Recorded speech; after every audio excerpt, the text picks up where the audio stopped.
आहेत। आज MIDCच्या बाबतीमध्ये आप्पासाहेबांनी 1000 एकरच्या आसपास जमीन संपादित केली। येणाऱ्या काळामध्ये फार्मास्युटिकल कंपन्या असतील, इंजिनिअरिंग इंडस्ट्रीच्या कंपन्या असतील आणि वेगवेगळ्या प्रकारच्या कंपन्या असतील, माझ्या गाव पातळीवरच्या खेड्यापाड्यातल्या त्याला नोकरी मिळाली पाहिजे, हा उद्देश सन्माननीय किशोरप्पा पाटलांचा आहे। आदरणीय आमचे सुनील आबा येथे बोलून गेले की जलसंधारणाच्या संदर्भामध्ये किशोरप्पा पाटलांनी ज्याप्रमाणे ज्योतिराव फुले, राजश्री शाहू महाराज, छत्रपती शिवाजी महाराजांनी ज्याप्रमाणे शिवकालीन बंधारे त्या काळामध्ये बांधले होते, हा शिवकाळ नक्कीच नाही, पण किशोरप्पा पाटील सारखा माणूस छत्रपती शिवाजी महाराजांच्या विचारावरती चालतो। नगर देवळा बाळ गटाचा परिसर बघा किंवा इतरत्र परिसर बघा, जवळपास त्या छोट्याच्या नदीवरती 32 बंधारे बांधण्याचं काम या किशोरप्पा पाटलांनी केलं। अरे ज्योतिराव फुले म्हणायचे आप्पासाहेब की पाणी अडवा आणि पाणी जिरवा, पण या लोकांनी काय केलं, आपल्या घरात लोकांना अडवा आणि आपल्या घरात जिरवा, बस याच्या पलीकडे या लोकांनी काही केलं नाही। तुम्ही विकास पुरुष याच्यासाठी आहात, कारण की जे आज तुम्ही करून दाखवताय न भूतो न भविष्यात कोणी करू शकणार नाही। जवळपास या मतदारसंघासाठी 1500 कोटी रुपयांचा निधी सन्माननीय किशोरप्पा पाटलांनी या माध्यमातून आणलेला आहे। गिरणेवरील या जवळपास गिरणेवरती 5 स्वातंत्र्याच्या कालखंडापर्यंत एकही गिरणेवरती एक पूल नव्हता। आज किशोरप्पा पाटलांच्या माध्यमातून जवळपास गिरणेवरती 5 पुलांची निर्मिती झालेली आहे। हा विषय आपण प्रामुख्याने बांधवांना समजून घेतला पाहिजे। म्हणून आज हे राजकारण करत असताना विरोधकांकडून अत्यंत चुकीच्या भावनेने, चुकीच्या व्यवस्थेच्या माध्यमातून आपल्याकडे येणाऱ्या काळामध्ये काहीतरी बोललं जाईल, काहीतरी सांगितलं जाईल, तुम्हा आम्हाला भ्रमित केलं जाईल। गाव पातळीवरचे अनेक लोक येतील, अनेक उमेदवार तयार होतील आणि जसा पावसाळा येतो तसा छत्र्या उठतात ना, त्या पद्धतीने अनेक उमेदवार तयार होतील। ते तुम्हाला सांगतील, कोणी म्हणतील आणि आता तू आम्हाला मतदान कर, पण त्यावेळेस त्यांना सांगा, अरे बाबा ज्यावेळेस माझ्या घरात दशक्रिया विधी होती, दावं होत, त्यावेळेस तुला आपली जात आठवली नाही किंवा तुला समाज आठवला नाही, त्यावेळेस किशोरप्पा पाटील नावाचा माणूस माझ्या दाराशी उभा होता आणि म्हणून आम्ही किशोरप्पाच्या पाठीशी हे ठामपणे त्यांना सांगण्याचं काम करा। आणि शेतकरी बांधवांच्या बाबतीमध्ये शेतकरी बांधवांना एक विचारपूर्वक आहे का, तुम्ही आपण सर्वजण शेतकऱ्याची पोरं आहोत की नाही आहोत? तुम्ही आपण सर्वजण शेतकऱ्याची पोरं आहोत। या आमच्या मुख्यमंत्री साहेबांच्या माध्यमातून या राज्यामध्ये जवळपास 10 लाख स्वरूप या राज्यामध्ये दिवसा लाईट देण्याचं धोरण या शासनाने त्या ठिकाणी करण्याचं काम केलेलं आहे। त्यासोबतच बांधवांनो या सर्व गोष्टी करत असताना जवळपास 7.5 हाऊस पॉवर पर्यंत पंप असतील तर सर्वांची वीज बिल माफी करण्याचा ऐतिहासिक निर्णय सन्माननीय एकनाथराव शिंदे साहेबांनी घेतला आहे। आजपर्यंत कोणी केलं का? आजपर्यंत कोणी केलं का? या लोकांनी फक्त तुमचं आमचं शोषण करण्याचं काम केलं, पण हा आपला लाडका मुख्यमंत्री, सर्व बहिणींचा लाडका भाऊ हा तुमच्यासाठी लढतोय, शेतकऱ्यांसाठी लढतोय। दुर्दैवाची बात आहे आप्पासाहेब, अहो ज्यावेळेस महाविकास आघाडीचं सरकार या राज्यामध्ये होतं तर ऊर्जा मंत्री म्हणून नितीन राऊत असताना या राज्यामधल्या माझ्या 2 बिघे 5 बिघे अल्पभूधारक असलेल्या शेतकऱ्यांना ज्या वेळेस बिल आलं त्या वेळेस त्या लोकांनी आमची लाईट कट केली। आमचा खरीपाचा हंगाम, आमचा रब्बीचा हंगाम तोंडाशी आलेला असताना या लोकांची आमची वीज कापणी केली। वेळे प्रसंगी माझ्या माय माऊलीला गळ्यात असणारं मंगळसूत्र गाण ठेवावं लागलं, वेळे प्रसंगी विकावं लागलं आणि ती लाईट बिल भरून या मुघलांच्या काळामध्ये आप्पासाहेब आमच्या इतक्या शेतकऱ्यांवरती अत्याचार झाला, ही नोंद आमच्या मुख्यमंत्री साहेबांनी घेतली आणि तुम्हाला इथून पुढे 1 रुपया सुद्धा लाईट बिल येणार नाही, इतका चांगला आणि सुंदर निर्णय सन्माननीय मुख्यमंत्री साहेबांनी घेतलाय।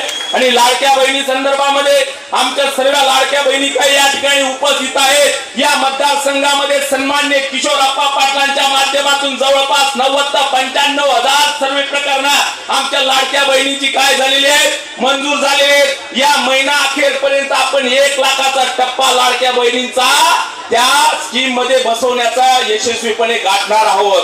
पण आप्पासाहेब खेदाची बाब आहे, काल एक सरंजामी नेते या आपल्या जळगाव जिल्ह्याचे माजी पालकमंत्री चाळीसगावला बोलून गेले की म्हणे सरकारने लाडकी बहीण दिली आणि शेतकरीतले मजूर भेटाना बनवूये म्हणे। म्हणजे यांची मानसिकता बघितली का? हा विचार तुम्ही करा। हे मी रेकॉर्डवर बोलतोय, जाहीरपणे बोलतोय, हे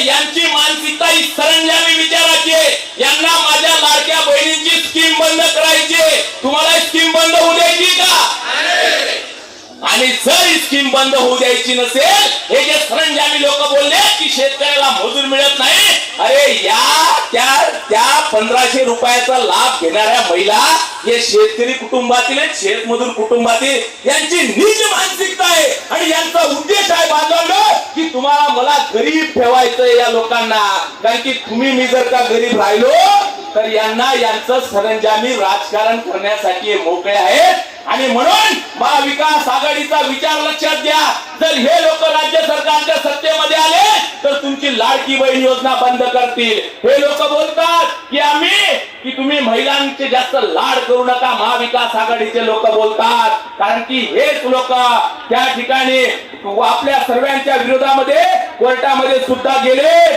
अनिल वडपल्लीवार नावाचे हे सुनील केदारांचे जवळचे मित्र आहेत आप्पासाहेब.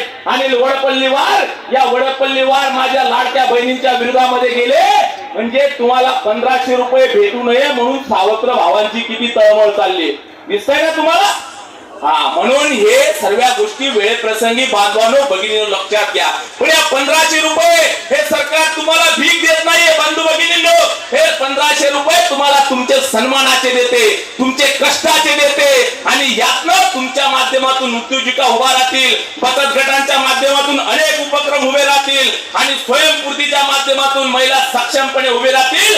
मुख्यमंत्री लाडकी बहीण योजने संदर्भामध्ये ज्यावेळेस मुख्यमंत्र्यांनी ठाण्याच्या एका घरामध्ये भेट दिली तर प्रणाली बारड नावाची आमची महिला, या महिलेने गणपतीच्या आरसासाठी लागणारे घुंगरू 1500 रुपयाचे घुंगरू या आमच्या भगिनीने विकत घेतले. आणि या 1500 रुपयाचे घुंगरू आपल्या सोसायटी मध्ये विकून या माझ्या भगिनी 10,000 रुपये त्या 1500 रुपयाचे केले. म्हणजे विचार करा हे 1500 रुपये किती कामाचे. या लोकांना हे बंद करायचंय. आणि म्हणून यांना या योजना जर का बंद करू द्यायच्या असतील तर तुम्हाला यांना येथेच बंद करावं लागेल. अल्लाउद्दीनच्या चिराग सारखे त्यांना बंद ठेवा, बाहेर निघू देऊ नका. हे बोलतात आप्पासाहेब की महिलांना 50% एसटी मध्ये आरक्षण देण्याची गरज नव्हती, पण सन्माननीय मुख्यमंत्री साहेबांनी निर्णय घेतला आणि सर्व महिलांना एसटी मध्ये 50% आरक्षणाची सुविधा करून दिली. आणि सुविधा करत असताना त्यासोबतच एसटी जवळपास 16 कोटी रुपये नफ्यामध्ये आणली. त्यासोबत जे कर्मचाऱ्यांचे अनेक दिवसापासूनचे आंदोलनाचे प्रश्न होते, विविध प्रश्न होते, त्या प्रश्नांच्या माध्यमातून सन्मान्य एकनाथराव शिंदे साहेबांनी प्रत्येक आपल्या ज्या एसटी कर्मचारी बांधव असतील या प्रत्येकाला जवळपास त्याच्या खात्यामध्ये प्रत्येक महिन्याला त्याच्या पगारामध्ये 6,500 रुपयाची गसगशीत वाढ केली. या अगोदर केली का कोणी? नाही केली. म्हणून असं लाडका मुख्यमंत्री आणि या विविध योजनांसाठी सन्माननीय किशोरप्पा पाटील साहेबांनी या ठिकाणी प्रयत्न केल्याचं आपल्याला दिसत आहे. आणि आप्पासाहेब एक खोटा नॅरेटिव्ह या लोकांच्या माध्यमातून सेट केला जातो. तुम्हाला मला प्रत्येकाला आमच्या गरीब भोळ्या बाबड्या जनतेला सांगितलं जातं, माझ्या मुस्लिम बांधवांना सांगितलं जातं की हे लोक जर का सत्तेत आले तर तुम्हाला पाकिस्तान मध्ये पाठवतील. हे लोक सांगतात, माझ्या दलित बांधवांना सांगतात, दलितांना सांगतात हे सरकार आपल्या विचाराचं नाही म्हणून जर काही लोक सरकारमध्ये आले तर तुमचं आरक्षण संपवतील. माझ्या एसटी बांधवांना सांगतात की तुमचं आरक्षण संपवतील, ओबीसी बांधवांना सांगतात तुमचं आरक्षण संपवतील. अरे आरक्षण संपवण्याची तर भूमिका महाविकास आघाडीवाल्यांनो अरे तुमची आहे. कारण की तुमचे नेते राहुल गांधी अमेरिकेमध्ये बोलले की येणाऱ्या काळामध्ये जर का आम्ही सत्तेमध्ये आलो तर आरक्षण संपवण्याचा प्रयत्न करू. हा देश संविधानावरती चालतो. आप्पासाहेब मंडल आयोगाला जर का कोणी विरोध करत असेल तर या काँग्रेसवाल्यांनी केला. अरे हिंदू कोड बिल महिलांच्या आरक्षणाच्या बाबतीत जर का कोणी विरोध केला असेल तर या काँग्रेसवाल्यांनी केल्याचं पाप माझ्या बंधू भगिनी तुम्ही लक्षात घ्या, या लोकांनी केलंय. आणि संविधानामध्ये ताकद आहे. अरे संविधानाने तुम्हाला मला मताचा अधिकार दिलाय की नाही? अधिकार आपल्याला संविधानाने दिलाय. तुम्हाला मला बोलायचा अधिकार कोणी दिला? संविधानाने दिला. अरे शिवसेना आपल्या एकनाथराव शिंदे साहेबाला पक्षाला मान्यता कोणी दिली? संविधानाने दिली. अरे संविधान असं तसं बदलणार नाही, एक खोटा नॅरेटिव्ह सेट करतात. अरे संविधानामध्ये एवढी मोठी ताकद आहे, अरे संविधान एवढं मोठं आहे म्हणून म्हणतो अरे मेरे भीम ने कलम उठाई इस देश का संविधान बन गया, मेरे भीम ने कलम उठाई इस देश का संविधान बन गया. अरे संविधान की ताकत तो देखो. आज आज एक चाय बेचने वाला देश का पंतप्रधान बन गया, पंतप्रधान बन गया। अरे संविधान अशा तुमच्या सारख्याने संपणार नाही। आमच्या अल्पसंख्याक बांधवांनो, तुम्ही जेथे उपस्थित असाल तर तुमच्यावरती कुठल्याही प्रकारे अन्याय आम्ही या व्यवस्थेच्या माध्यमातून होऊ देणार नाही। कोणी काय बोलतं नाही बोलतो तो सर्व विषय बाजूला ठेवा, पण आपल्याला येणाऱ्या कालखंडामध्ये एकनाथराव शिंदे साहेब सारखा मुख्यमंत्री जर का परत हवा असेल तर किशोरप्पांची हॅट्रिक परत एकदा तुम्हाला आम्हाला प्रत्येकाला गरजेची आहे।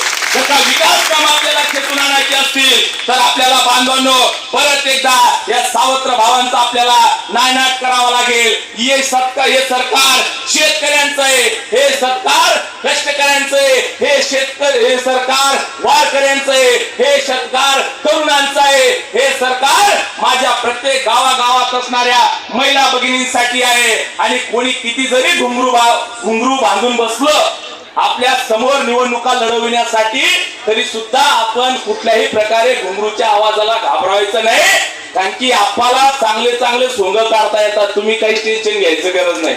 आपाच्या पाठीमागे भक्कमपणे उभा राहा आणि विरोधकांना वेळप्रसंगी धक्का द्या। म्हणून आप्पासाहेब मी म्हणतो की निवडणुका आली की आठवते यांना जात, निवडणुका आली की आठवते यांना जात। कुणी सांगेल बाप्पाचा वारसा या 2 महिन्याच्या आत, कुणी करतील आपला युतीत राहून घात, पण लक्षात ठेवा बंधू भगिनींनो, आपल्याला द्यायची किशोरप्पाला साथ, किशोरप्पाला साथ। आणि म्हणून येणाऱ्या कालखंडामध्ये या सर्व योजनांसोबत अनेक विषय आपल्याला येणाऱ्या कालखंडामध्ये राबवावे लागतील। आप्पासाहेब भडगाव पाचोरा मतदारसंघ आज खऱ्या अर्थानं तुमच्या पाठीशी सक्षमपणे उभा आहे आणि निश्चित येणाऱ्या कालखंडामध्ये सुद्धा राहील। किती जरी बॅटरी चमकवली तरी हॅट्रिक करतील, किती जरी कोणी ट्रॅक्टर चालवला तरी या भडगाव पाचोरा मतदारसंघामध्ये तुमचा ट्रॅक्टर चालेल, हे परत एकदा जाहीरपणे सांगतो। आणि हा भडगाव पाचोरा मतदारसंघ ज्याचा मतदारसंघ क्रमांक 18 आहे, जवळपास टोटल मतदार बंधू भगिनींनो, सर्व भूतप्रमुखांनो, शिवदूतांनो परत एकदा लक्षात द्या, मी महत्वपूर्ण माहिती सांगतोय। टोटल मतदान जवळपास 3,16,726 आपलं आहे। जवळपास त्यामध्ये पुरुष मतदार 1,64,688 आहेत, स्त्रिया जवळपास 1,52,32 आहेत आणि त्यापैकी जवळपास आपण 1,00,000 महिला भगिनींचे फॉर्म भरून घेतले। किती जणांचे भरून घेतले? 1,00,000। म्हणजे विचार करा, हे होईना अंदर की बात। म्हणून लक्षात ठेवायचं, आपण हे सर्व काम करतोय। त्यासोबत दिव्यांग मतदार जवळपास 1,475 आहेत, वयोवृद्ध मतदार 80 पेक्षा जास्त 9,555 आहेत। आणि 9,555 मतदार घरी गेल्यावरती प्रत्येक माझ्या भूतप्रमुखानं ती यादी बघायची आहे। घरी गेल्यावरती बघा ना, 80च्या पुढे किती मतदार आहेत, कारण की जवळपास 9,555 म्हणजे जवळपास आपण 9,000 राऊंड फिगर पकडा की जर यापैकी 70% मतदान जरी आपल्याला झालं, ते कसं करायचं?